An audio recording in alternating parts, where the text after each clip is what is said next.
What's up, guys? My name is CA Abhishek Bhandari, and welcome back to our YouTube channel Grad Cool. That's right, GRADKUL, a premier digital learning platform for graduates and postgraduate learners. Do subscribe to our channel, click on the bell icon to get the latest notifications of the videos, and do like, comment, and share it with your friends as well. This session is all about income from salary and its chapter hacks. For those who doesn't know what is chapter hacks, अगर आपने chapter hacks के previous videos नहीं देखे तो just let me tell you कि chapter hacks होता क्या है. Chapter hacks is nothing but a quick summary of the entire chapter. आप पूरे चैप्टर में कौन कौन से कॉन्सेप्ट्स देखोगे उसका एक क्विक रिकैप आपको मिल जाएगा. दीज सेशंस, चैप्टर हैक्स के जो सेशंस होते हैं उसके अंदर प्रैक्टिकल एप्लीकेशन नहीं है. मतलब आप जो कॉन्सेप्ट्स देखोगे आपको खाली कंसेप्चुअल क्लैरिटी मिलेगा, एक कॉन्सेप्ट रिवीजन मिलेगा. उस कॉन्सेप्ट को प्रैक्टिकली सम्स में अप्लाई कैसे करते हैं अगर आपको वो जानना है then you will have to watch the entire videos of the chapter. ठीक है, चलो without wasting any time let's just start with income from salary. अभी देख, इनकम फ्रॉम सैलरी में अपन अलाउंसेस देखेंगे, बेसिक कॉन्सेप्ट्स देखेंगे, परक्यूजिट्स देखेंगे, कितना टैक्सेबल है और उसमें से कितना एग्जेम्प्ट है वो देखेंगे, एंड स्टैंडर्ड डिडक्शंस देखेंगे. ठीक है, तो सबसे पहले will start with basic concepts and allowances. देख, सबसे पहला आता है तुम्हारा बेसिक सैलरी. बेसिक सैलरी अगर क्वेश्चन में दिखता है इट इज फुल्ली टैक्सेबल. जितना भी मिला हो पर मंथ के हिसाब से दिया है तो per month into number of months total amount taxable. ठीक है, अगर टोटल अमाउंट दिया है तो as it is fully taxable. Second आता है fees and commission. Fees and commission again अगर क्वेश्चन में दिखता है तो it will be fully taxable, taxable वाले कॉलम में ऐड हो जाएगा. थर्ड आता है तुम्हारा बोनस. बोनस अगर क्वेश्चन में दिखता है तो you have to check one thing, bonus आपको एक्चुअली मिला या खाली डिक्लेयर किया है. If bonus is actually received then it will be taxable. If bonus is declared then it will be ignored. ठीक है, डिक्लेयर्ड है या रिसीवेबल है तो वो इग्नोर हो जाएगा, अगर एक्चुअली रिसीव्ड है तो वो टैक्सेबल हो जाएगा. क्लियर है. नेक्स्ट आता है dearness allowance. Dearness allowance is a type of allowance, it is fully taxable. अब डियरनेस अलाउंस में दो चीज होती है, एक होता है डीए इन टर्म्स, मतलब it forms part of your retirement benefits. Retirement benefits मतलब आपको ग्रेचुटी मिलता हो, पेंशन मिलता हो, what ever that you get eight the time of retirement. ठीक है, तो dearness allowance in terms will form part of your retirement benefits. Second, dearness allowance not in terms मतलब it will not form part of your retirement benefits. In either case DA in terms or not in terms both will be fully taxable. अगर आपको question में DA dearness allowance के बारे में कुछ नहीं बोला तो always assume it is not in terms. ठीक है, नेक्स्ट आता है house rent allowance, HRA. HRA मतलब अगर आप कोई घर में रेंट पे रह रहे हो एंड कंपनी आपका रेंट कवर कर रहा है तो वो अमाउंट भी आपकी सैलरी में टैक्सेबल होगा. However it will not be fully taxable, उसमें से आपको एग्जेम्पशन मिलेगा. देयरफॉर एचआरए अगर क्वेश्चन में दिखता है तो आपको क्या लिखना है, house rent allowance actual received inner column less exempt amount that is least of the following, वो आपका चला जाएगा आउटर कॉलम में. ठीक है, अब एग्जेम्प्ट कितना है अमाउंट, तो देख सबसे पहले एचआरए एक्चुअल रिसीव्ड, जितना आपको एक्चुअली रिसीव हुआ वो अमाउंट, और rent paid less 10% of the salary, जितना आपने एक्चुअली रेंट पे किया उसमें से सैलरी का 10% माइनस कर दो वो अमाउंट, और 40%/50% ऑफ द सैलरी, सैलरी मतलब basic plus DA in terms, ये अमाउंट. इन तीनों में से विच एवर इज लोअर वो आपका एग्जेम्प्ट हो जाएगा एक्चुअल एचआरए रिसीव्ड में से, और balance amount will be taxable. समझ में आया. अगेन एचआरए अगर आपको क्वेश्चन में दिखता है तो जो भी एक्चुअल रिसीव्ड है इनर कॉलम में आ जाएगा, उसमें से एग्जेम्प्ट अमाउंट जो है वो माइनस हो जाएगा. अब एग्जेम्प्ट अमाउंट कितना है, एचआरए एक्चुअली रिसीव्ड और rent paid less 10% of the salary और 40%/50% of the salary which ever is lower. Salary in both the case will B basic plus DA in terms. ठीक है, basic plus DA in terms का 10% और 40%/50%.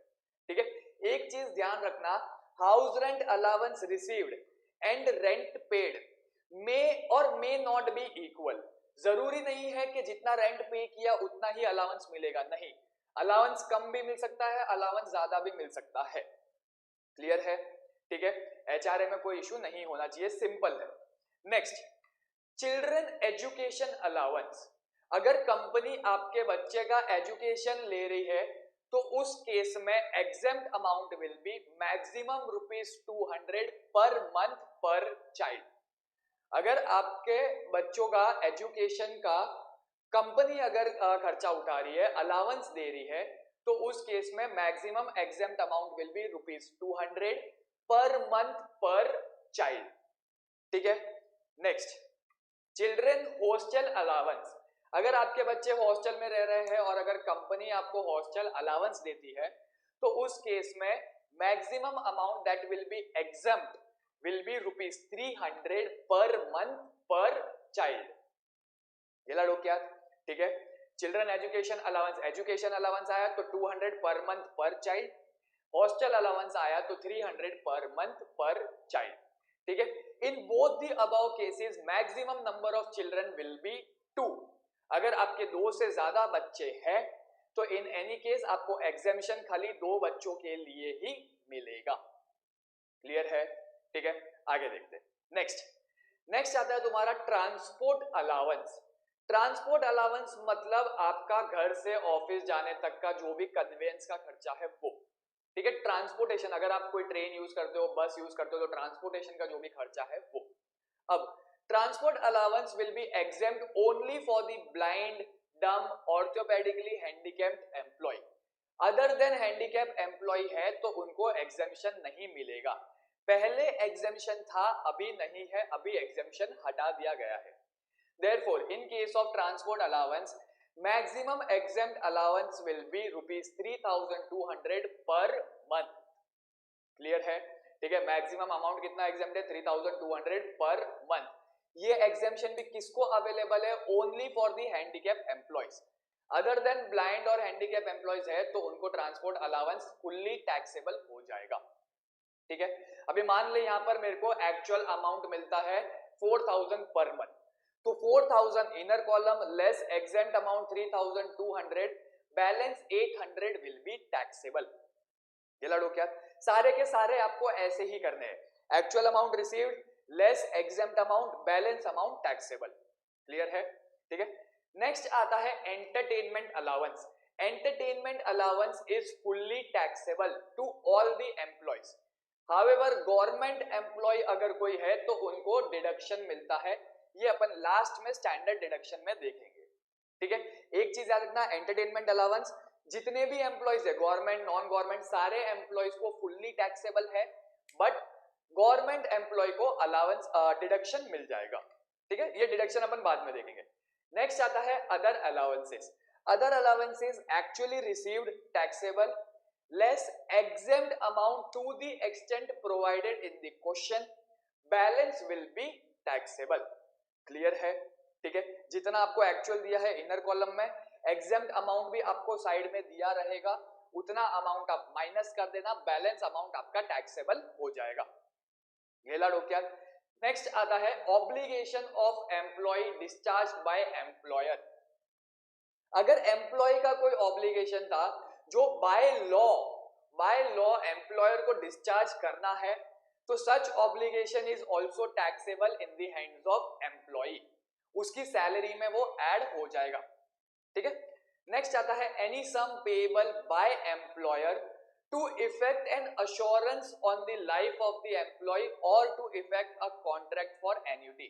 ठीक है, for example insurance, employ का अगर कोई इंश्योरेंस निकाल रहा है तो वो इंश्योरेंस भी उसके टैक्सेबल अमाउंट में ऐड हो जाएगा।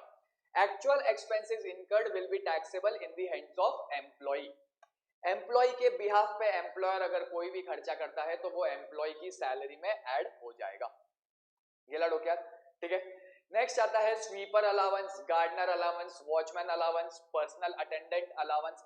अगर ये सारे अलाउंसेस दिए हैं या ये सारे बेनिफिट्स दिए हैं तो वो सारे के सारे बेनिफिट्स फुल्ली टैक्सेबल हो जाएंगे। ठीक है, नेक्स्ट गैस हो गया, इलेक्ट्रिसिटी हो गया, वाटर अलाउंस हो गया, अगर एम्प्लॉयर मेरा गैस का बिल, इलेक्ट्रिसिटी का बिल, वाटर बिल ये सब भी कवर करता है, ठीक है, तो वो सारे भी एक्चुअल एक्सपेंसेस इनकर्ड मेरी सैलरी में टैक्सेबल हो जाएगा, ठीक है। ये सब मेरे लिए तो बेनिफिट ही है।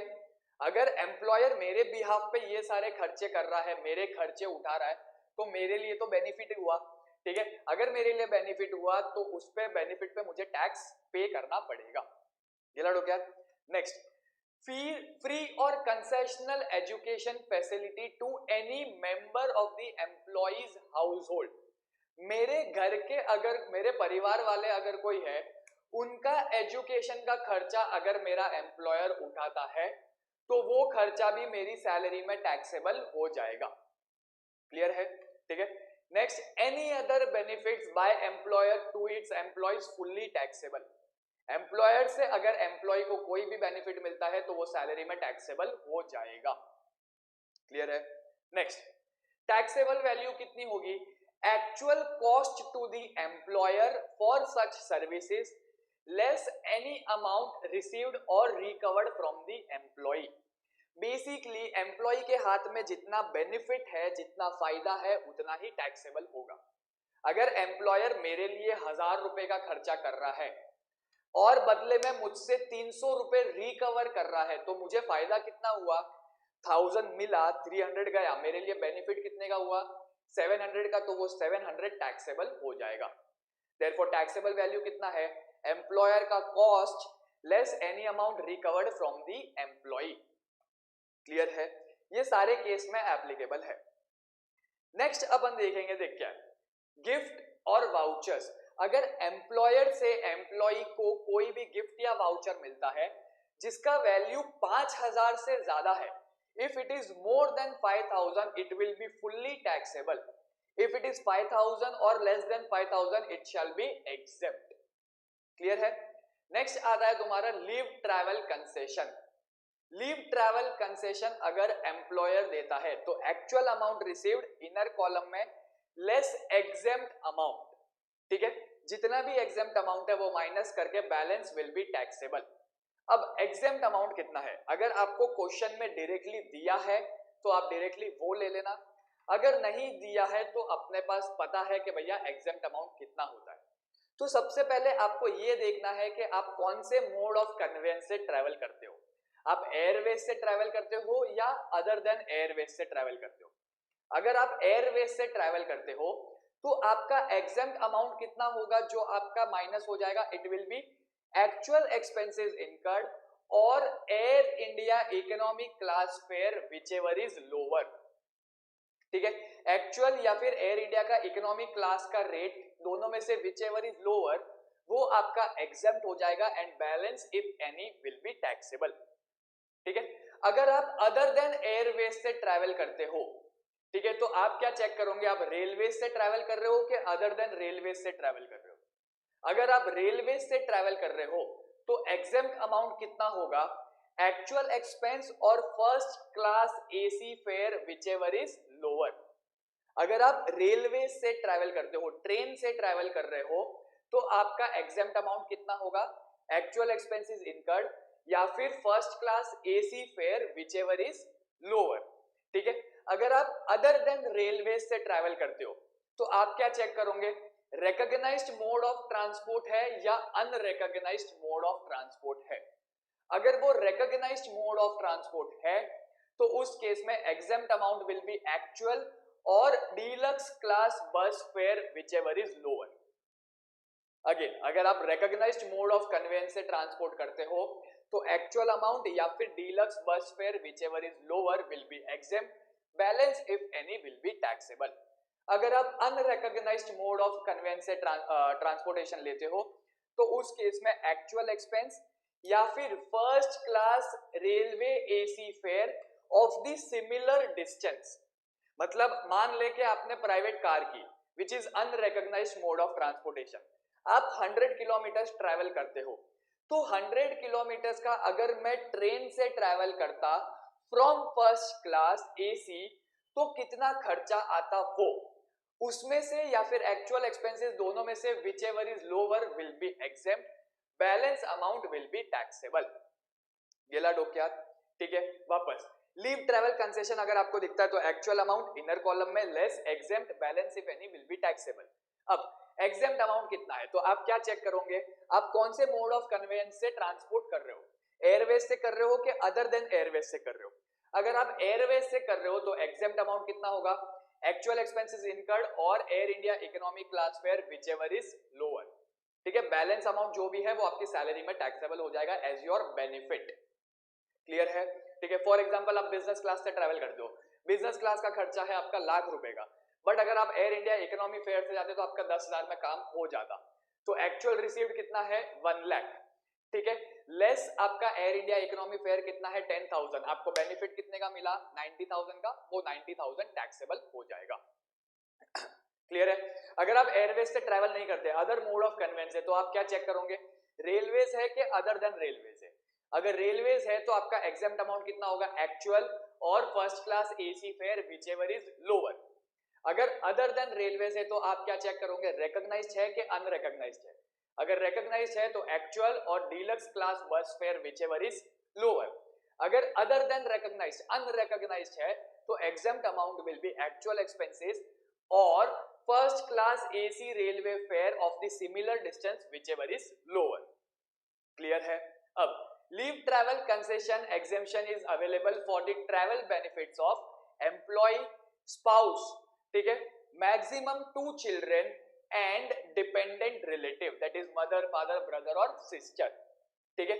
इनके ट्रैवल का खर्चा अगर हो रहा है तो इन सब के लिए एग्जेम्पशन मिलेगा as per the above rules. Next, leave travel concession is available for maximum 2 years in a block of 4 years। आप 4 साल के ब्लॉक में मैक्सिमम 2 साल के लिए एग्जेम्पशन ले सकते हो। 2 साल से ज्यादा अगर आपको हर साल ट्रैवल मिलता है, ठीक है, तो 2 साल का एग्जेम्पशन, 2 साल का will be fully taxable. Current block क्या है 2020 से लेकर 2024, ठीक है। तो इस 4 साल के ब्लॉक में कोई भी 2 साल के लिए आप एग्जेम्पशन ले सकते हो, बैलेंस 2 साल के लिए it will be fully taxable, ठीक है। नेक्स्ट आता है ईसॉप, इक्विटी शेयर्स, ठीक है, जो अपन एम्प्लॉयज को देते हैं, जो कंपनी एम्प्लॉयज को देती है at a lower rate. Market में रेट 5 रुपए का अगर चल रहा है या 50 रुपए का चल रहा है शेयर्स का प्राइस, तो कंपनी को एम्प्लॉयर वो 30 रुपए में दे देगा, ठीक है। तो that is called ESOP, equity shares. अब ईसॉप के केस में टैक्सेबल अमाउंट क्या होगा, वैल्यू ऑफ परक्विजिट्स क्या होगा, fair market value that is market में जो भी प्राइस चल रहा है उसका, वो लेस इशू प्राइस, ठीक है, जो भी रहेगा that will be pure benefit, वो बेनिफिट टैक्सेबल हो जाएगा। ईसॉप के केस में टैक्सेबल अमाउंट कितना है, एफएमवी लेस इशू प्राइस, ठीक है। एफएमवी आप कभी का देखोगे, FMV as on the date on which option is exercised. Option grant किया ना उस डेट का एफएमवी नहीं लोगे, जिस दिन एम्प्लॉय ने ऑप्शन एक्सरसाइज किया उस दिन का फेयर मार्केट वैल्यू ले लोगे, उसमें से एम्प्लॉय को किस प्राइस पे इशू हुआ वो माइनस करके बैलेंस टैक्सेबल कर दोगे, ठीक है। फॉर एग्जांपल मार्केट वैल्यू 50 रुपए का चल रहा है, एम्प्लॉय को ऑप्शन ग्रांट किया है 30 रुपए का, ठीक है। जिस दिन ऑप्शन एक्सरसाइज किया एम्प्लॉय ने उस दिन मार्केट में वैल्यू था 55, तो आपका टैक्सेबल अमाउंट कितना होगा 55 less 30 becomes my issue price, balance 25 will be taxable। Clear है, ठीक है। चल नेक्स्ट आता है medical expenses. Medical expenses actual amount जो भी है दैट विल बी टैक्सेबल, उसमें से एग्जेम्प्ट हो जाएगा, ठीक है। एग्जेम्प्ट कितना है तो देख, अब एग्जेम्प्ट अमाउंट का पूरा चार्ट बनाया हुआ है। अगर आपने इंडिया में ट्रीटमेंट लिया है, अगर आपने इंडिया में ट्रीटमेंट लिया है तो उस केस में गवर्नमेंट हॉस्पिटल में लेते हो तो फुल्ली एग्जेम्प्ट, एम्प्लॉयर के खुद के हॉस्पिटल में लेते हो तो फुल्ली एग्जेम्प्ट, गवर्नमेंट रिकॉग्नाइज्ड कोई भी हॉस्पिटल में अगर आप ट्रीटमेंट लेते हो तो fully exempt, other than these है तो it will be fully taxable, कोई एग्जेम्पशन नहीं मिलेगा। क्लियर है।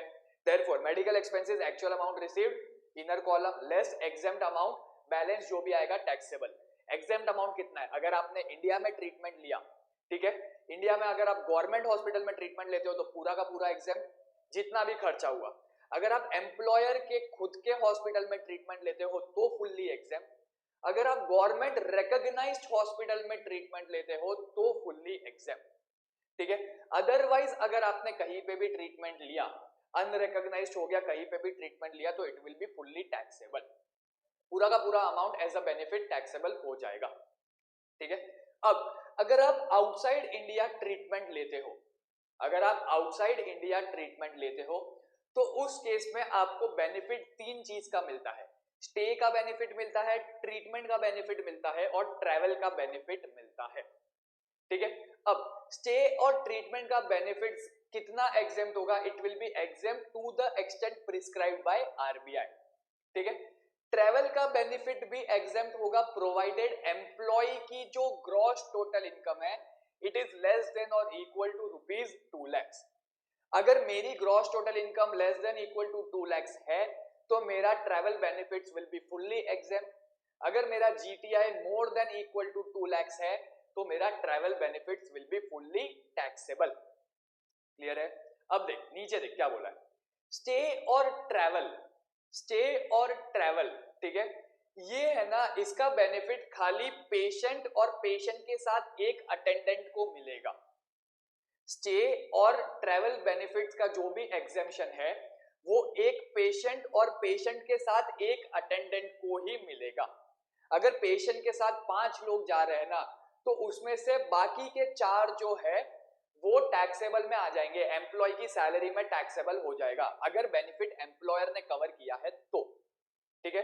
हाउएवर ट्रीटमेंट का जो बेनिफिट है वो एम्प्लॉय के स्पाउस, उसके 2 बच्चे या फिर कोई डिपेंडेंट रिलेटिव है तो उनके खर्चे का भी बेनिफिट मिल जाएगा, क्लियर है, ठीक है। अभी देख वापस पूरा देखते हैं मेडिकल एक्सपेंसेस, एक्चुअल अमाउंट जो भी मिला इनर कॉलम में less exempt balance will be taxable. Exempt amount कितना है, अगर इंडिया में ट्रीटमेंट है, अगर इंडिया में ट्रीटमेंट हो रहा है, ठीक है, गवर्नमेंट हॉस्पिटल में हो रहा है फुल्ली एग्जेम्प्ट, एम्प्लॉयर के खुद के हॉस्पिटल में हो रहा है फुल्ली एग्जेम्प्ट, रिकॉग्नाइज्ड हॉस्पिटल में हो रहा है तो fully exempt, otherwise fully taxable. Outside India अगर हो रहा है ट्रीटमेंट तो उस केस में ट्रीटमेंट और स्टे का जो भी खर्चा है it will be exempt to the extent prescribed by RBI, ठीक है। ट्रैवल का खर्चा will be exempt provided employee की जो ग्रॉस टोटल इनकम है it is less than equal to 2 lakhs। If it is more than 2 lakhs it will be fully taxable, ठीक है। Next stay और ट्रैवल, स्टे और travel का जो खर्चा है ना ये खाली एक पेशेंट और उसके साथ एक अटेंडेंट को ही एग्जेम्प्ट है, बाकी जितने भी है सबका सब एम्प्लॉय की सैलरी में टैक्सेबल हो जाएगा।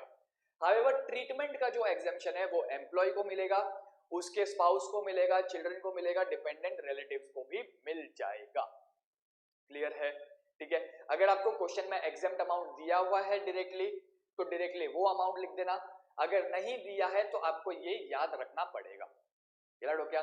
Next employer's contribution to NPS, NPS scheme है, अगर वो स्कीम में एम्प्लॉयर ने कुछ भी कंट्रीब्यूट किया ऑन बिहाफ ऑफ एम्प्लॉय, ठीक है, तो it will form part of the salary of the employee, it will be taxable in the hands of employee. However, employee will get a deduction under section 80CCD, ठीक है, chapter 6A में employ को deduction मिल जाएगा।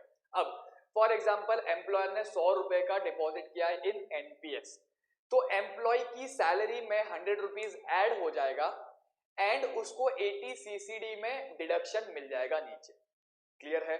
तो NPS के case में तुमको क्या रखना है, add to salary and last में आफ्टर जीटीआई डिडक्शन जब तुम लोगे तो 80CCD में माइनस कर देना, क्लियर है, ठीक है। नेक्स्ट आता है तुम्हारा gratuity, gratuity pension, retirement benefit, retrenchment benefit, voluntary retirement services, ये सारे के सारे इंपॉर्टेंट टॉपिक्स है सैलरी पॉइंट ऑफ व्यू से, ठीक है। तो देख सबसे पहले तुम क्या देखोगे, ग्रेचुटी रिसीव्ड।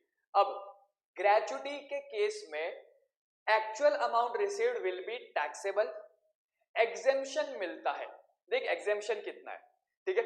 अगर तुम गवर्नमेंट एम्प्लॉय हो, अगर तुम गवर्नमेंट एम्प्लॉय हो तो तुमको पूरा का पूरा अमाउंट विल बी एग्जेम्प्ट, जितना भी ग्रेचुटी मिला 10 लाख 20 लाख 30 लाख 40 लाख 50 लाख जितना भी ग्रेचुटी मिला पूरा का पूरा ग्रेचुटी विल बी एग्जेम्प्ट।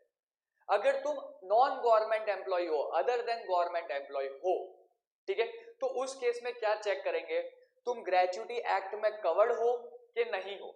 अगर तुम ग्रेच्युटी एक्ट में कवर्ड हो तो तुम्हारा एग्जेम्प्ट अमाउंट कितना होगा, 15/26 into latest basic plus DA, ठीक है, per month multiplied by number of years of completion of service, ठीक है। अगर आपने 3 इयर्स एंड 5 मंथ्स लिया है तो आपका मल्टीप्लाई बाय 3 इयर्स हो जाएगा। अगर आपने 3 इयर्स एंड 7 मंथ्स लिया है तो आपका मल्टीप्लाई बाय 4 इयर्स हो जाएगा। That is if more than 6 months तो आप उसको राउंड अप कर दोगे, ठीक है। और मैक्सिमम ₹20 lakhs और actual received which ever is lower, ठीक है।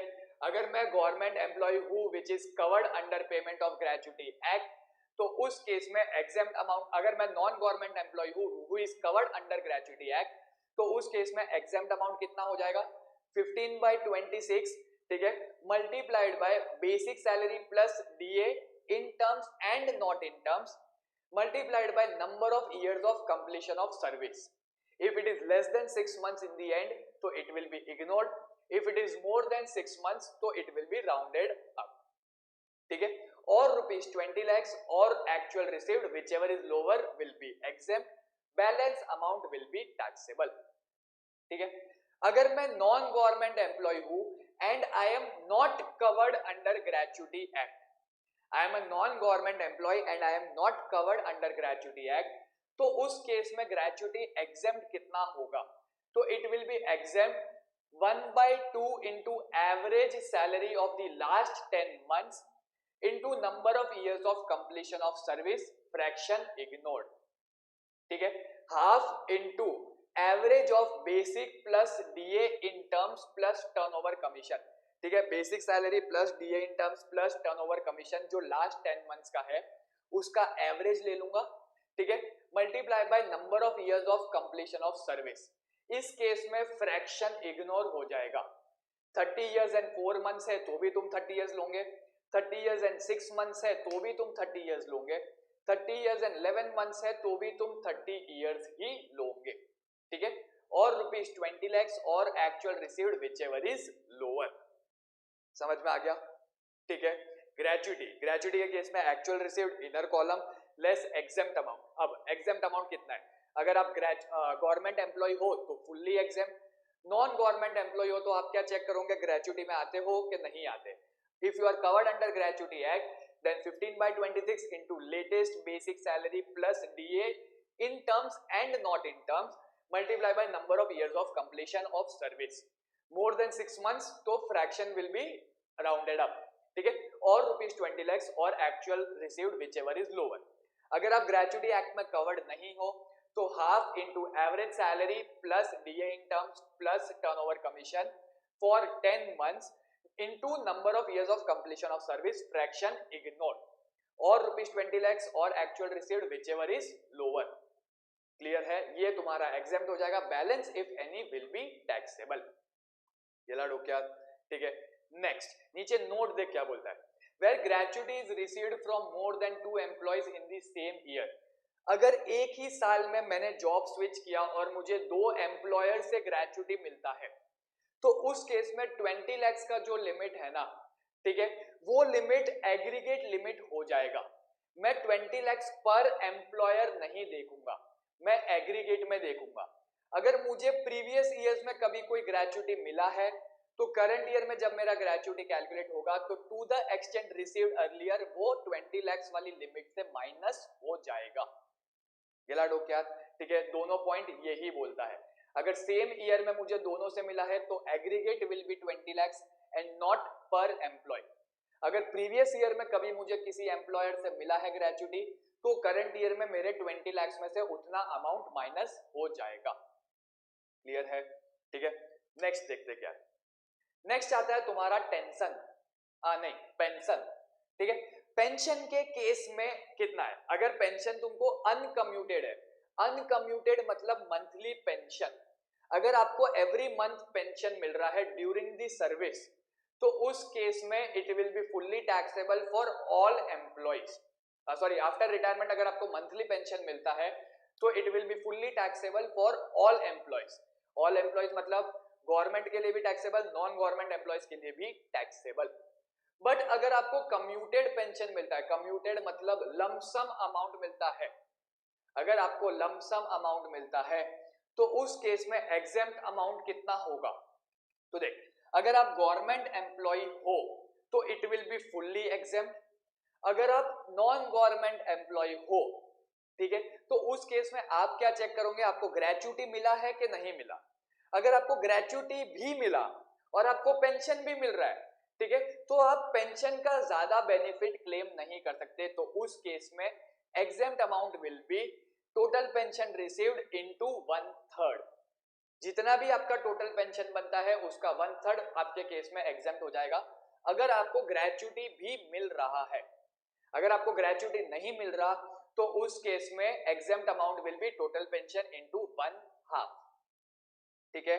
अब टोटल पेंशन कितना है? टोटल पेंशन आपका commuted divide by commuted pension divide by commuted percentage multiplied by 100, ये हो गया आपका टोटल पेंशन, ठीक है। ये हो गया आपका पेंशन का केस। पेंशन में क्या है? Uncommuted, commuted. अनकम्यूटेड मतलब monthly pension, monthly pension will be fully taxable to all the employees. Commuted मतलब lump sum amount received at the time of retirement, ठीक है। उस केस में एग्जेम्प्ट अमाउंट कितना हो जाएगा? अगर आप गवर्नमेंट एम्प्लॉय हो तो फुल्ली एग्जेम्प्ट, अगर आप नॉन गवर्नमेंट एम्प्लॉय हो तो आप क्या चेक करोगे, ग्रेच्युटी मिला कि नहीं मिला।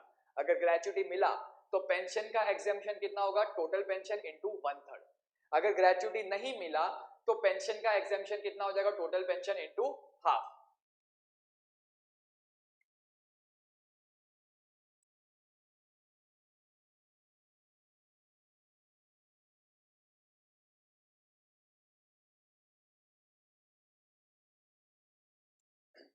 हाँ, नेक्स्ट देख क्या है, टोटल पेंशन क्या होता है? Total pension will B commuted amount divide by commuted percentage multiply by 100, ठीक है। इससे आपको टोटल पेंशन मिल जाएगा। क्लियर है? ठीक है, पेंशन में कोई डाउट नहीं। नेक्स्ट नेक्स्ट आता है आपका लीव एनकैशमेंट। अब लीव एनकैशमेंट का केस देख क्या बोलता है। लीव एनकैशमेंट के केस में देख क्या आता है। सबसे पहले, if leave encashment is received during the employment, मतलब आपका एम्प्लॉयमेंट टेन्योर चालू है और आपको ड्यूरिंग एम्प्लॉयमेंट अगर लीव एनकैशमेंट मिलता है तो उस केस में it will be fully taxable for all employees. Government employee है तो भी टैक्सेबल, नॉन गवर्नमेंट एम्प्लॉय है तो भी टैक्सेबल, ठीक है। बट अगर आपको leave encashment eight the time of retirement मिलता है तो उस केस में आपको एग्जेम्पशन मिल जाएगा। अब लीव एनकैशमेंट के केस में एग्जेम्पशन कितना है? तो देख, अगर गवर्नमेंट एम्प्लॉय है तो फुल्ली एग्जेम्प्ट, जितना भी मिला पूरा का पूरा एग्जेम्प्ट हो जाएगा, ठीक है। बट अगर नॉन गवर्नमेंट एम्प्लॉय है, that is other than government employee है, तो एग्जेम्प्ट अमाउंट कितना होगा? Exempt amount will be least of the following. तो देख, सबसे पहले leave allowed less leave taken multiply by average basic plus DA in terms plus turnover commission of 10 months, ठीक है। लीव अलाउड आपको क्वेश्चन में दिया रहेगा, लीव टेकन आपको क्वेश्चन में दिया रहेगा। अगर लीव अलाउड आपको क्वेश्चन में नहीं दिया तो it will be maximum 30 days per year. अगर क्वेश्चन में 30 डेज से कम है तो आप वो लेंगे, अगर 30 डेज से ज्यादा है तो आप मैक्सिमम 30 डेज पर ईयर के हिसाब से लेंगे। क्लियर है? देयरफॉर पहला एग्जेम्प्ट अमाउंट क्या बोलता है? Leave allowed less leave taken multiplied by average basic plus DA in terms plus turnover commission of 10 month, ठीक है। और सेकंड आता है 10 months into average salary. Salary क्या है? Basic plus DA in terms plus turnover commission of 10 months और actual received और maximum ₹3 lakhs whichever is lower, ठीक है। तो दो चारों में से जो भी लोअर अमाउंट है वो आपका एग्जेम्पशन कॉलम में चला जाएगा, balance amount will be taxable. Clear है? लीव एनकैशमेंट, लीव एनकैशमेंट अगर आपको ड्यूरिंग द एम्प्लॉयमेंट मिला तो fully taxable for government as well as non government employee. अगर आपको at the time of retirement मिलता है तो गवर्नमेंट एम्प्लॉय के लिए it will be fully taxable, non government employee के लिए it will be exempt to the extent lower of first leave allowed less leave taken into 10 months of the average salary. Salary क्या है? Basic plus DA in terms plus turnover commission, और 10 months into average salary will be exempt or actual received or rupees 3 lakhs whichever is lower. ठीक है, गेलाड हो क्या? Note, leave allowed would be maximum 30 days for every completed year. 30 days से ज्यादा दिया है तो आप ज्यादा वाला अमाउंट इग्नोर कर देंगे, खाली 30 days लेंगे. 30 days से कम है तो जितना दिया है उतना लेंगे. ठीक है, पूरे चैप्टर में एक ये लीव एनकैशमेंट ही ऐसा कैलकुलेशन है जो लोगों को टेंशन देता है, जो स्टूडेंट को त्रास देता है. ठीक है, इसके ऊपर मैं एक आगे सम भी सॉल्व करूंगा, वो सम का भी अलग से वीडियो डालूंगा. तो make sure that you guys are connected to our channel so that you don't miss out that video. ठीक है, चलो नेक्स्ट आता है तुम्हारा voluntary retirement compensation. Voluntary retirement compensation मतलब क्या? कि आप वॉलंटरीली अपने सर्विस से रिटायर हो रहे हो. ठीक है, तो उस केस में एम्प्लॉयर आपको अगर कुछ कॉम्पेंसेशन देता है तो आपको कॉम्पेंसेशन एग्जेम्प्ट होगा. अब कितना एग्जेम्प्ट होगा? देख, exempt amount will be least of the following. सबसे पहले basic plus DA in terms plus turnover commission per month into 3 months into number of years of completion of service, और basic plus DA in terms plus turnover commission per month into number of remaining months of services. Voluntary retirement मतलब क्या है? कि मेरा as नहीं आया retirement का, but still मैं अपनी मर्जी से रिटायरमेंट ले रहा हूं. ठीक है, तो इस केस में क्या होगा? थोड़ा पार्ट मैंने जो कंप्लीट किया, बैलेंस मंथ्स रिमेनिंग होंगे.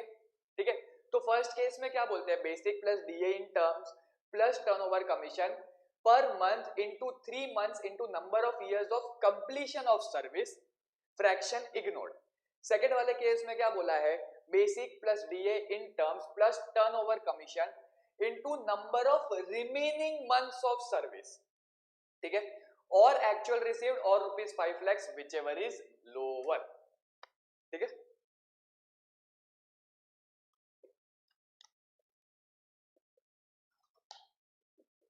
whichever is lower will be exempt. Balance amount if any will be taxable. अब exemption is allowed to employee other than public sector unit employee. अगर PSU यूनिट का कोई employ है जिसने PSU के अलावा अगर कोई एम्प्लॉय है जिसने 10 years की सर्विस या 40 years का एज अटेंड कर लिया, उसी को एग्जेम्पशन मिलेगा. ठीक है, However, नीचे एक नोट है, ये बहुत इंपॉर्टेंट है from your objective point of view. ये नोट क्या बोलता है?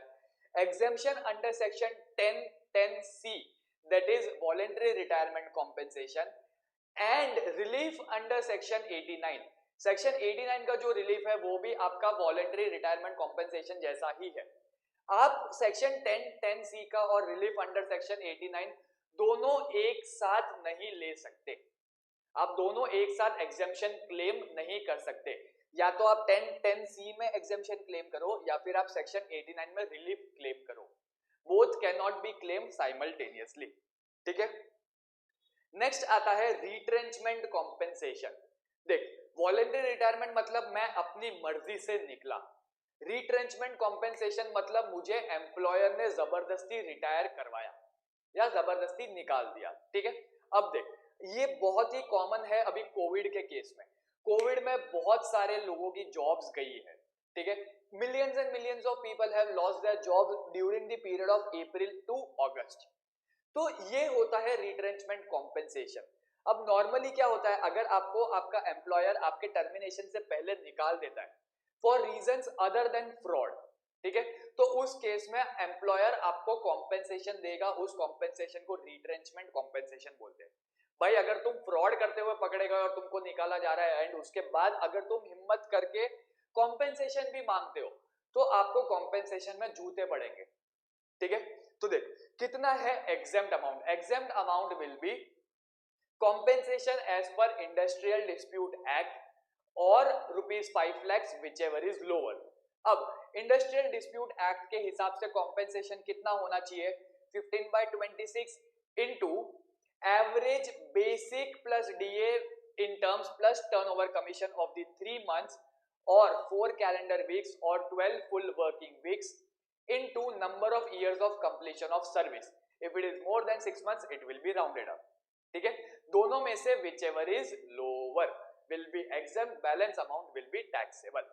अब अगर मैं मंथली पेड एम्प्लॉय हूँ, मंथली पेड वर्कर हूँ, तो मैं 3 मंथ्स लूंगा कैलकुलेशन के टाइम पे, ठीक है। अगर मैं वीकली पेड वर्कर हूँ तो मैं 4 कैलेंडर वीक्स लूंगा कैलकुलेशन के टाइम पे, एंड अगर मैं डेली वेज वर्कर हूँ तो उस केस में 12 फुल वर्किंग वीक्स लूंगा। ये हो क्या, ठीक है। Retrenchment compensation, actual amount received less exempt amount. Exempt amount कितना है, compensation as per industrial dispute act और ₹5 lakhs whichever is lower. Industrial dispute act के हिसाब से कितना कॉम्पेंसेशन होना चाहिए, 15/26 into average basic plus DA in terms plus turnover commission, ठीक है, ऑफ 3 months और 4 कैलेंडर वीक्स और 12 वर्किंग वीक्स। हो क्या, into number of years of completion services. Clear है, ठीक है। तुम्हारा जो डिफिकल्ट पार्ट है सैलरी चैप्टर का वो कवर हो गया। अब जितना भी है वो सारे के सारे इजी है। देख, सबसे पहले आता है प्रोविडेंट फंड।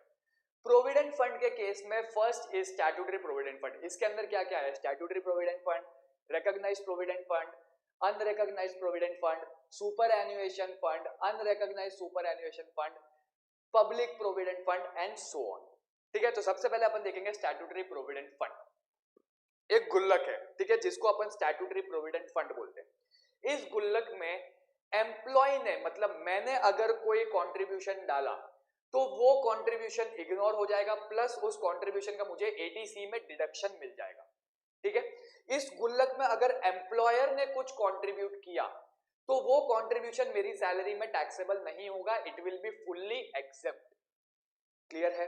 अब गुल्लक के अंदर पैसे जमा है, उस पैसों पे अगर मुझे इंटरेस्ट मिल रहा है, उस पैसों का अगर मुझे इंटरेस्ट मिल रहा है, that is interest on employee's contribution and employer's contribution, such interest will also be fully except, that is employee की सैलरी में ऐड नहीं होगा। एंड लास्ट, जैसे ही मटका फूटता है at the time of retirement, ठीक है, उस मटके में से अगर मुझे लमसम अमाउंट कुछ भी मिलता है तो that amount will be fully exempt. समझ में आ गया।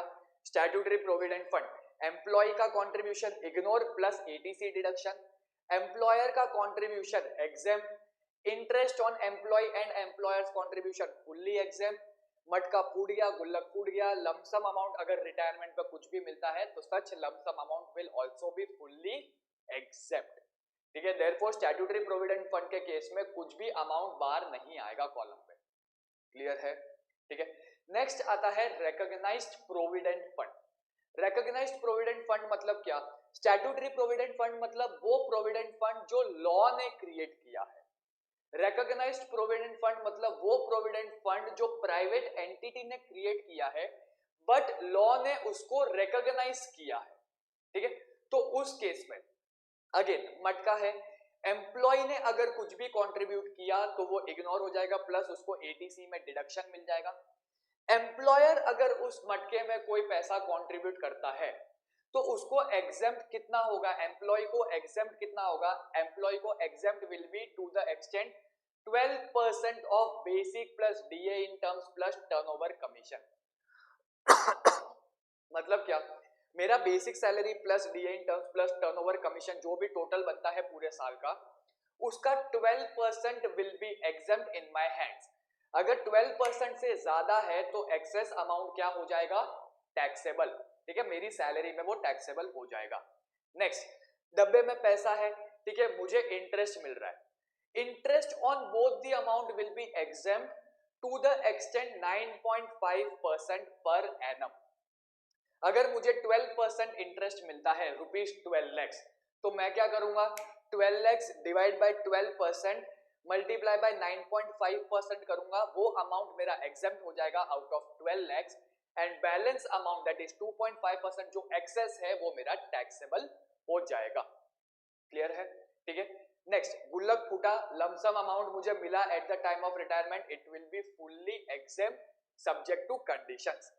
कंडीशंस अगर मैं फुलफिल करता हूं तो गुल्लक टूटने पे जो भी पैसा है वो पूरा का पूरा एग्जेम्प्ट हो जाएगा, otherwise it will be taxable, ठीक है। कंडीशन देख क्या है, employee must render services for more than 5 years। Condition क्या है, जो एम्प्लॉय को रिकॉग्नाइज्ड प्रोविडेंट फंड से रिटायरमेंट में पूरा अमाउंट मिल रहा है such employee should have served for more than 5 years. However, अगर उसने 5 साल से कम की सर्विस दी है तो फॉलोइंग 3 केसेस में एग्जेम्पशन मिल जाएगा। वो 3 केस क्या है? पहला, employee is not able to continue working due to its ill health, ठीक है। दूसरा, employee retired due to the shutdown of the company of the employer, employer का बिजनेस बंद हो गया तो झक मार के मुझे निकलना पड़ा, ठीक है। And third, employee retired with an instruction that the balance in RPF is to be transferred to the new employer. तो ये तीनों केस में अगर 5 साल से कम का सर्विस है तो भी चलेगा, अमाउंट एग्जेम्प्ट हो जाएगा। खेला डोक्यात, ठीक है। चल, प्रोविडेंट फंड में 2 देखा है अपन ने, statutory provident fund, recognised provident fund. Statutory provident fund पूरा का पूरा अमाउंट एग्जेम्प्ट, एम्प्लॉय का, एम्प्लॉयर का, interest and lumpsum amount. Recognised provident fund के केस में एम्प्लॉय का case will be ignored plus ATC deduction, employer will be exempt up to 12%, excess amount will be taxable, interest in both the cases will be maximum 9.5% exempt, excess amount if any will be taxable in the hands of employee under salary। Clear है, ठीक है। अब गुल्लक टूटने पर, retirement पे अगर कोई लमसम अमाउंट मिलता है तो it will B exam subject to conditions. Condition क्या है? Services should be more than 5 years, less than 5 years है तो भी एग्जाम्प्ट हो जाएगा ओनली इन 3 केसेस। पहला, इल हेल्थ की वजह से रिटायर हुआ, दूसरा, एम्प्लॉयर का बिजनेस शटडाउन हो गया उसकी वजह से उसको रिटायर होना पड़ा, तीसरा, वो ये कंडीशन पे रिटायर हुआ है कि उसका जो भी बैलेंस है वो न्यू एम्प्लॉयर के पास ट्रांसफर हो जाएगा, ठीक है। नेक्स्ट आता है तुम्हारा public provident fund, that is PPF. PPF के केस में एम्प्लॉय अगर कुछ भी कंट्रीब्यूट कर रहा है तो वो इग्नोर हो जाएगा, प्लस एटीसी का डिडक्शन मिल जाएगा। एम्प्लॉयर का कंट्रीब्यूशन इसमें नहीं आता, पीपीएफ खाली एम्प्लॉय ही कंट्रीब्यूट कर सकता है, ठीक है। Lump sum amount received at the time of retirement, interest अगर कुछ मिल रहा है तो वो फुल्ली एग्जेम्प्ट, रिटायरमेंट के टाइम पे अगर कुछ भी मिल रहा है तो it will be fully exempt. नीचे देख, नोट दिया हुआ है, पीपीएफ का नोट क्या बोलता है? For claiming deductions under section 80C, a member is required to contribute to PPF more than ₹500 but less than equal to 1,50,000 in one particular year। अगर आपको पीपीएफ में एग्जेम्पशन क्लेम करना है, अगर आपको एटीसी में डिडक्शन क्लेम करना है तो आपको पीपीएफ में एक साल में 500 से ज्यादा बट 1.5 लाख से कम तक का कंट्रीब्यूशन करना पड़ेगा, ठीक है, तो ही आप एटीसी में डिडक्शन क्लेम कर सकते हो। Next, interest rate will be 8% for April 2018 to June 2019 and 7.9% from 1st July 2019 onwards। Clear है, ये आ गया आपका पीपीएफ, ठीक है। तो बेसिकली पीपीएफ में भी everything will be exempt. Next आता है अप्रूव्ड सुपर एन्युएशन फंड या recognised superannuation fund. Approved superannuation fund के केस में देख क्या है, एम्प्लॉय का कंट्रीब्यूशन इग्नोर, एम्प्लॉयर का contribution will be exempt to the extent 1,50,000 per annum. Employer अगर 3 लाख का 2 लाख का कंट्रीब्यूशन करता है, ठीक है, तो मेरे हाथ में 2 lakhs less 1,50,000 balance 50,000 will be taxable in the hands of employee under salary, ठीक है। इंटरेस्ट अगर मिल रहा है तो दोनों पे interest will be exempt, retirement पे अगर कुछ भी बेनिफिट मिल रहा है तो it will be fully except. Clear है, अप्रूव्ड सुपर एन्युएशन फंड में कोई डाउट नहीं।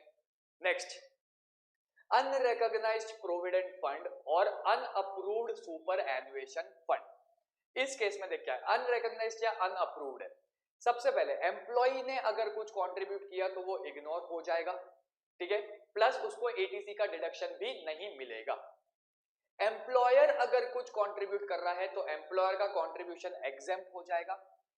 इंटरेस्ट अगर मिल रहा है कुछ भी तो इंटरेस्ट भी एग्जेम्प्ट हो जाएगा। गुल्लक जब टूटता है at the time of retirement, at the time of retirement जब unrecognised provident fund and unapproved superannuation fund का गुल्लक टूटेगा, ठीक है, तो उस केस में एम्प्लॉयर का कंट्रीब्यूशन जितना भी था वो पूरा का पूरा इग्नोर हो जाएगा।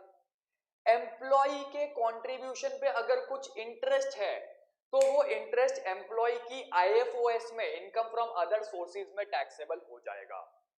अभी देख गुल्लक है, ठीक है, वापस मैंने कंट्रीब्यूट किया वो इग्नोर हो गया, प्लस मुझे उसका एटीसी डिडक्शन भी नहीं मिला। एम्प्लॉयर ने अगर कुछ कंट्रीब्यूट किया तो वो मेरे हाथों में एग्जेम्प्ट हो जाएगा, ठीक है। गुल्लक में पैसे पड़े, उस पैसों पे अगर कुछ इंटरेस्ट मिल रहा है तो वो इंटरेस्ट भी एग्जेम्प्ट हो जाएगा। अब गुल्लक फूटा तो मेरे पास क्या क्या मिलेगा, मेरा कंट्रीब्यूशन मिलेगा, एम्प्लॉयर का कंट्रीब्यूशन मिलेगा, मेरे कंट्रीब्यूशन पे इंटरेस्ट मिलेगा, एम्प्लॉयर का कंट्रीब्यूशन पे इंटरेस्ट मिलेगा। ठीक है, तो मैं क्या करता हूं, 4 हिस्से है, मेरा कंट्रीब्यूशन मैंने हटा दिया, वो इग्नोर हो गया। ठीक है, मेरे कंट्रीब्यूशन पे जो इंटरेस्ट पड़ा है वो मेरी इनकम फ्रॉम अदर सोर्सेज में टैक्सेबल हो जाएगा। एम्प्लॉयर का कंट्रीब्यूशन जो है वो मेरी इनकम फ्रॉम सैलरी में टैक्सेबल हो जाएगा, एंड उसके कंट्रीब्यूशन पे जो इंटरेस्ट पड़ा था वो भी मेरी सैलरी में टैक्सेबल हो जाएगा। ठीक है, this is applicable in case of unrecognised provident fund as well as unapproved superannuation fund. गिला डूब क्या? ठीक है, लास्ट आता है तुम्हारा डिडक्शन अंडर सेक्शन 16। देख सेक्शन 16 में डिडक्शन क्या है, सबसे पहले आता है standard deduction up to ₹50,000। Standard deduction, अगर तुम्हारा टोटल सैलरी इनकम 40,000 है तो तुमको स्टैंडर्ड डिडक्शन 40,000 का मिल जाएगा। अगर तुम्हारा सैलरी इनकम 2.5 लाख का है तो तुमको स्टैंडर्ड डिडक्शन मैक्सिमम 50,000 तक का मिल जाएगा। इसके बाद आता है एंटरटेनमेंट अलाउंस। अपन ने स्टार्टिंग में देखा था लेक्चर के, entertainment allowance is fully taxable to all the employees, but for government employees exemption है, डिडक्शन है। ठीक है, अभी देख डिडक्शन कितना है, 1/5 ऑफ द बेसिक सैलरी और ₹5,000 और actual entertainment allowance received, whichever is lower will be exempt, balance amount if any will be taxable in the income from salary। ठीक है, एंड लास्ट आता है तुम्हारा professional tax. Professional tax will be lower of actual amount और ₹2,500 per annum. दोनों में से जो भी लोअर है उतना अमाउंट का आपको डिडक्शन मिल जाएगा। अगर आपका प्रोफेशन टैक्स हर महीने 100 रुपए कटता है, ठीक है, तो आपको 1200 का डिडक्शन मिल जाएगा। अगर आपका प्रोफेशन टैक्स हर महीने 300 रुपए कटता है तो 3,600 minus 2,500 balance 1100 will be taxable. Clear हो क्या? ठीक है, ये आपका लास्ट डिडक्शन था। अब बेसिक कॉन्सेप्ट कुछ और बाकी है वो अपन कवर अप करते हैं, उसके बाद आपका सेशन वाइंड अप हो जाएगा। ठीक है, थोड़ा सा ही बाकी है वो अपन देख लेते हैं फटाफट। देख क्या है, सबसे पहले income shall be taxable under the head salaries only if there exist employee employer relationship. अगर एम्प्लॉय एम्प्लॉयर रिलेशनशिप है एंड एम्प्लॉयर से अगर मुझे कुछ भी बेनिफिट्स मिलता है तो वो मेरी सैलरी में टैक्सेबल हो जाएगा, अदरवाइज नहीं होगा। ठीक है, सैलरी फोरगॉन, फोरगॉन मतलब मैंने सैलरी माफ कर दी। ठीक है, तो इनकम टैक्स को उससे कुछ लेना देना नहीं है, salary foregone will be taxable under the head income from salaries. Next, surrender of salary.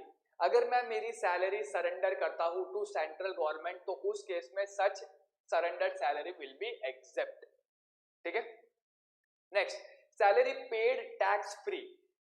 अगर टैक्स फ्री सैलरी मतलब मेरी सैलरी पे एम्प्लॉयर ने अगर कुछ भी टैक्स डिडक्ट किया, ठीक है, तो such deduction of tax will also be added to my salary. Clear है? हाउएवर इनकम टैक्स पेड, अगर इनकम टैक्स डिडक्ट हुआ है, टीडीएस डिडक्ट हुआ है ना, तो वो टीडीएस मेरे हाथों में एग्जेम्प्ट हो जाएगा। ठीक है, income tax paid by employer on non monetary perquisites will be exempt in the employees hands. Clear है? ठीक है, नेक्स्ट आता है place of accrual of salary. Salary earn in India is deemed to accrue or arise in India even if it is paid outside India or it is paid or payable after the contract of employment. In either case अगर India picture में आता है तो such salary will be taxable in India under income from salaries. Clear है? Next, basis of charge. देख basis of charge क्या बोलता है, सैलरी टैक्सेबल कैसे होगा। Salary will be taxable on due or receipt basis whichever is earlier। तुम्हारा 30th of every month salary due होता है, 2nd of every month salary पे होगा, रिसीव होगा। ठीक है, तो उस केस में मार्च का केस कैसा होता है, 30th मार्च को सैलरी ड्यू हो गया बट रिसीव कब हुआ, 2nd अप्रैल, तो फाइनेंशियल ईयर ही चेंज हो गया। तो इस केस में गवर्नमेंट क्या बोलता है, तुम्हारा ड्यू कब हुआ, 30th मार्च को ना, तो मार्च वाला ईयर जो भी है उस साल में तुम इनकम फ्रॉम सैलरी बताओगे। ये लाडो क्या? ठीक है, तो salary is chargeable to tax on due or receipt basis except bonus, bonus is taxable on receipt basis. ठीक है, amount received before joining or after joining the employment shall be treated as profits in lieu of salary, such amount will be taxable. आपको joining से पहले अगर कुछ amount मिलता है या ज्वाइन करने के बाद अगर कुछ अमाउंट मिलता है तो वो आपकी सैलरी में टैक्सेबल हो जाएगा as profit in lieu of salary. Clear है? ठीक है। अगर आपको at the time of termination कुछ मिलता है तो वो अमाउंट भी टैक्सेबल हो जाएगा as profit in lieu of salary. ठीक है, आपका टर्मिनेशन हो गया, टर्मिनेशन पे आपको कोई अमाउंट मिलता है तो वो भी सैलरी में टैक्सेबल हो जाएगा। Next, advance salary. अगर क्वेश्चन में एडवांस सैलरी दिखता है तो such salary will be taxable on receipt basis. But अगर आपको क्वेश्चन में एडवांस अगेंस्ट सैलरी दिखा या ओनली एडवांस दिखा तो इट विल बी इग्नोर्ड। क्यों? Because it is treated as loan. ठीक है। Next, arrears of salary. Arrears of salary मतलब salary which was under dispute in past. अगर वो आपको करंट ईयर में रिसीव होती है तो it will be taxable on receipt basis. ठीक है। Relief under section 89, relief under section 89 as such आपको एग्जामिनेशन पॉइंट ऑफ व्यू से नहीं आएगा, बट जस्ट इन केस अगर आपको क्वेश्चन में दे दिया, ठीक है, तो यू नीड टू रिमेंबर आप VRS voluntary retirement service and relief under section 89 दोनों साथ में अवेल नहीं कर सकते। या तो आप VRS का बेनिफिट अवेल करो या फिर आप सेक्शन 89 का बेनिफिट अवेल करो। You can not avail both the benefits together. ठीक है। नेक्स्ट, जहां जहां पे भी मैक्सिमम 2 चिल्ड्रन का केस आता है, आपका हॉस्टल अलाउंस हो गया, एजुकेशन अलाउंस हो गया, ठीक है, जहां जहां पे भी आपके 2 चिल्ड्रन वाला केस आता है वहां पे अगर फर्स्ट टाइम एक बच्चा हुआ एंड सेकेंड टाइम पे आपको ट्विंस हुए तो आपको एग्जेम्पशन तीनों के केस में मिल जाएगा। अगेन, फर्स्ट अटेम्प्ट में आपको एक लड़का हुआ या एक लड़की हुई एंड सेकेंड अटेम्प्ट में आपको ट्विंस हुए तो एग्जेम्पशन तीनों के केस में मिलेगा। बट फर्स्ट अटेम्प्ट में ट्विंस हो गए तो गवर्नमेंट क्या बोलता है, पहली बार में दोनों मिल गया ना तो वापस क्यों गए। सेकेंड टाइम में अगर तुमको एक और होता है तो आपको एग्जेम्पशन खाली फर्स्ट केस में ही, ट्विंस के केस में ही मिलेगा, थर्ड चाइल्ड के लिए नहीं मिलेगा।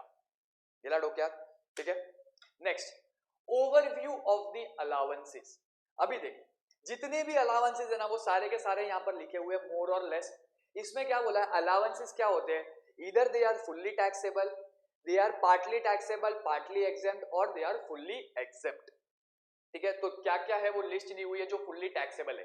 एंटरटेनमेंट अलाउंस पूरा टैक्सेबल है, dearness allowance fully taxable, over time आ गया, फिक्स्ड मेडिकल अलाउंस आ गया, सिटी कॉम्पेंसेटरी अलाउंस हो गया, इंटरिम अलाउंस हो गया, servant allowance, project allowance, tiffin lunch या डिनर अलाउंस हो गया, एनी कैश अलाउंसेस हो गया, warden allowance, non practising allowance, transport allowances to other than handicap. तो ये सारे अलाउंसेस टैक्सेबल हो जाएंगे। अगर क्वेश्चन में एग्जेम्प्ट अमाउंट दिया है तो टू द एक्सटेंट एग्जेम्प्ट वो आप माइनस कर देना, बैलेंस अमाउंट टैक्सेबल कर देना। ठीक है। Allowances that are partly taxable, partly exempt, उसमें क्या क्या आता है, एक तो HRA आ जाएगा और दूसरा स्पेशल अलाउंसेस आ जाएगा। ठीक है। And next, fully exempt, government related अगर कोई अलाउंसेस है तो वो आपको फुल्ली एग्जेम्प्ट हो जाएगा। फॉर एग्जांपल हाई कोर्ट जजेस को अगर कुछ दिया है तो, या फिर any allowance paid by United Nation organisation to its employees, या any allowances received by any जज और सम्पचुअरी अलाउंसेस, या फिर any allowances granted to the employees outside India. तो ये सारे अलाउंसेस आपके फुल्ली एग्जेम्प्ट हो जाएंगे। क्लियर है। अलाउंसेस की बात की, परक्विजिट्स की बात नहीं की है, परक्विजिट्स अपन अलग से ही डील करते हैं। ठीक है। चलो guys, my name is CA Abhishek Bhandari and you are watching income from salary chapter hacks। अगर आपको इसके प्रैक्टिकल एक्सप्लेनेशन देखते हैं, प्रैक्टिकल अप्रोच देखना है, then stay tuned, do subscribe to our channel and आपको चैप्टर वाइज इसके लेक्चर्स में अपलोड करते जाऊंगा, टॉपिक वाइज इसके लेक्चर्स अपलोड करते जाऊंगा, आप वहां से आपका प्रैक्टिकल अप्रोच भी क्लियर कर सकते हैं। ठीक है। You are watching this video on our YouTube channel Gradkul, that's right, GRADKUL, a premier digital learning platform for graduate and postgraduate learners.